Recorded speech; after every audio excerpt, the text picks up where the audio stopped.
พาเบิ่งไก่พี่น้องได้นะดูไก่พันธุ์ไม่ได้เนี่ยเห็นไหมพันธุ์แน่สอดแน่อันนี้ก็2 เดือนปลายประมาณ20 กว่าตัวตัวใหญ่ตัวนี้มันซุ่มออกเดือนปลายอยู่ในขอกันกันมันดูไก่พันธุ์สดๆตัวประมาณ75 ตัวรวมทั้งหมดกับ170 ปลายตัวเนาะบ่มีหยังเห็ด นึกเรียกมากก็มาเห็ดเป็ดเลี้ยงไก่มันนกร่างเดิมไข่ตัวนี้เป็นแสบเป็นเศร้าได้แทนไข่วะละ45-50 วันละนี่เป็นกับ45-50 วันตัวนี้เป็นนกท้ายตัวนั้น5,000 กีบตัวนี้เป็นนกอันนั้น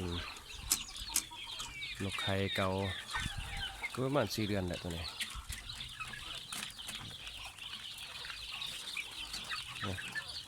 เติมไข่ได้นี่3 โมงแหละ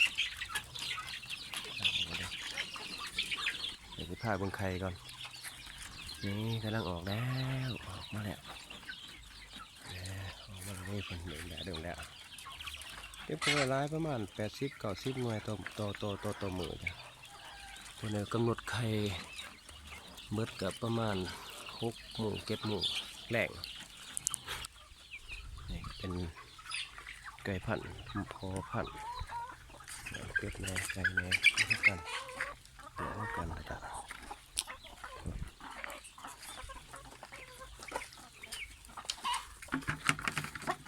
นี่ก็เป็ดไข่จ้านี่ก็36 หน่วยนี่กำลังฝากลุ่นเติบเลยดิมันกำลังนี่ก็ไข่ไก่พันธุ์โอ้มันนี่ไข่วัวลายวะนี่ไข่วัวลาย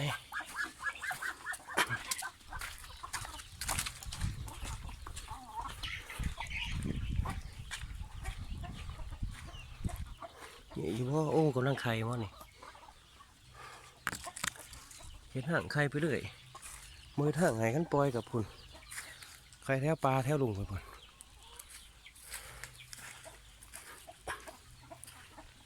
เปล่าหนามไปก่อน